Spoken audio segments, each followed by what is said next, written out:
Hi friends, welcome you all on your channel saving adda. My self सी संतन मिश्रा।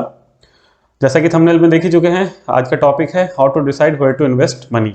मतलब investment करने से पहले हमें यह डिसाइड करना है या इन्वेस्टमेंट करने से पहले हमें यह सोचना है कि कहाँ इन्वेस्ट करना है, कैसे करना है, क्या होना चाहिए इन्वेस्टमेंट। तो ये हमें डिसाइड करना है। It means how to decide where to invest money. तो क्या क्या हम डिस्कस करने वाले हैं। तो हमारे लिए 5 पैरामीटर्स है, 5 पैरामीटर्स है जो हमें हेल्प करेगा डिसीजन लेने में कि कैसे इन्वेस्ट करना है, कहाँ इन्वेस्ट करना है।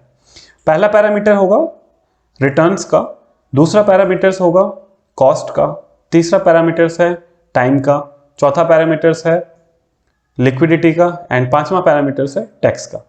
तो वन बाय वन हम डिस्कशन करते हैं, वन बाय वन हर एक पैरामीटर्स पे देखते हैं कि क्या होता है। पहला पैरामीटर है हमारा रिटर्न्स। रिटर्न्स से मतलब ये है कि हमें इन्वेस्टमेंट से पहले ये डिसाइड करना है कि हमें कहाँ जाना चाहिए, कौन से इन्वेस्टमेंट्स के लिए जाना चाहिए, whether it is guaranteed, whether it is market link. अब ये गारंटेड एंड मार्केट लिंक क्या है?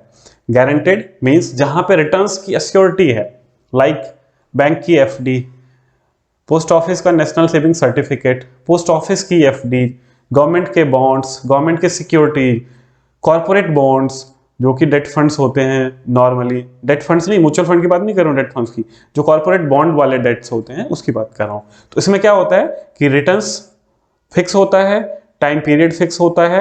ये सारे प्रोडक्ट्स गारंटेड कैटेगरी में आते हैं। मार्केट लिंक प्रोडक्ट्स क्या है या नॉन गारंटेड प्रोडक्ट्स क्या है? ये नॉर्मली यूलिप है, यूनिट लिंक इंश्योरेंस प्लान बोलते हैं, जिसको शॉर्ट फॉर्म में यूलिप बोलते हैं। इक्विटी है, इक्विटी मीन्स किसी भी कंपनी का जो हम शेयर खरीदते हैं उसको हम इक्विटी बोलते हैं। म्यूचुअल फंड्स हैं, ग्रुप ऑफ कंपनी जहां इकट्ठा करके कोई मैनेजर्स अपॉइंट होता है, वो म्यूचुअल फंड्स है। म्यूचुअल फंड्स हो गया, एनपीएस हो गया, नेशनल पेंशन स्कीम। तो हमें ये डिसाइड करना है कि कौन से प्रोडक्ट के लिए हमें जाना है, गारंटेड, मार्केट लिंक। दूसरा पैरामीटर्स है कॉस्ट का। कॉस्ट एक बहुत ही इंपॉर्टेंट रोल प्ले करता है किसी भी इन्वेस्टमेंट्स के लिए।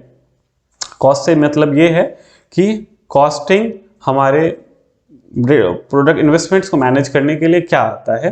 कॉस्टिंग जब हम इनकैश करते हैं तो क्या आता है at the time of withdrawal.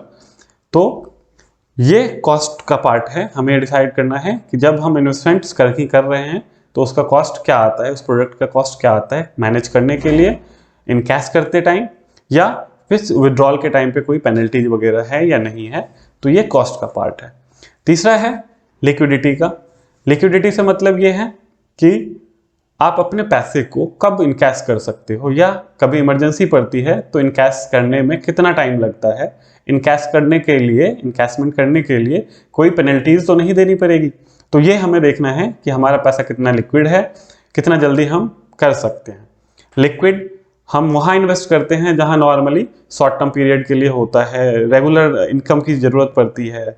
तो वहाँ वो शॉर्ट टर्म पीरियड के लिए जो भी फंड्स होते हैं वो लिक्विड फंड्स होते हैं और उसमें लिक्विडिटी देखी जाती है। शॉर्ट टर्म बैंक एफडीज वगैरह भी हो गया। बैंक एफडीज भी विड्रॉल आप करते हैं तो उसमें 1% का पेनल्टीज होता है। तो ये है। तो हमने डिस्कस कर लिया, पहला रिटर्न्स, दूसरा कॉस्ट, तीसरा लिक्विडिटी, चौथा टाइम। टाइम मीन्स कि हम अपने प्रोडक्ट्स को कितना टाइम देते हैं। शॉर्ट टर्म्स का प्रोडक्ट अलग है, लॉन्ग टर्म के प्रोडक्ट्स अलग हैं। इवन सभी केसों में, डेट में भी, गारंटेड में भी और नॉन गारंटेड में भी। गारंटेड से मतलब ये है कि जो बैंक की एफडी होती है प्री डिसाइसिव होती है, आपने 1 ईयर के लिए करना है, 2 ईयर के लिए करना है, 3 ईयर के लिए करना है, 4 ईयर में, डिपेंडिंग अपॉन। इसी तरीके से कॉर्पोरेट बॉन्ड्स होते हैं, गवर्नमेंट बॉन्ड्स होते हैं, तो सभी का पीरियड फिक्स होता है। तो वो टाइम हो गया, कितना टाइम आप देते हैं। नॉर्मली जो मार्केट लिंक होता है उसमें भी टाइम आपको देना पड़ता है, अदरवाइज जो वोलेटिलिटी है जिसकी वजह से पैसे ऊपर या नीचे होता है, तो जब आप टाइम देते हैं तो पैसे का ग्रोथ मिलता ही मिलता है। पांचवा एंड लास्ट हमारा है टैक्स।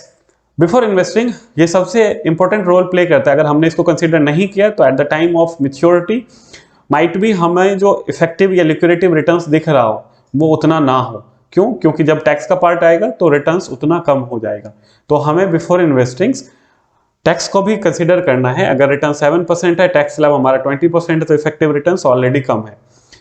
सिमिलरली रिटर्न 7% है, टैक्स का रेट 30% है, हमारा रिटर्न्स कम है। तो हमें टैक्स का भी पार्ट कंसिडर करना है बिफोर इन्वेस्टिंग कि टैक्स का रोल क्या है। तो जो हमने 5 डिस्कशन किया है before investing, it means how to decide where to invest money. तो 5 पैरामीटर्स पे हमें चेक करना है जब हम इन्वेस्टमेंट करने जा रहे हैं। तो उससे पहले रिटर्न्स हमें कौन सा चाहिए, गारंटेड चाहिए, मार्केट लिंक चाहिए, टाइम ड्यूरेशन हम क्या देंगे, कितना टाइम के लिए हमें इन्वेस्टमेंट्स करनी है, उसको मैनेज करने के लिए कॉस्ट कितनी होगी, लिक्विड कितना है, यानी कि जो हमने इन्वेस्टमेंट किया है उसकी लिक्विडिटी क्या है, इन कैश हम कब कर सकते हैं, टैक्स पैरामीटर्स क्या है, टैक्स हमें कितना पे करना पड़ेगा, रिटर्न्स पे टैक्स फ्री है या टैक्सेबल्स है या क्या है। तो ये 5 टॉपिक हमें ध्यान रखना है, 5 मेन पॉइंट्स हमें ध्यान रखने हैं बिफोर इन्वेस्टिंग्स। तो आशा करता हूँ वीडियो अच्छा लगा होगा तो लाइक जरूर कीजिएगा और सब्सक्राइब भी कीजिएगा चैनल को, जिससे कि आपको अगला वीडियो अपने आप मिलता रहे, नोटिफिकेशन मिलता रहे। थैंक यू, जय हिंद।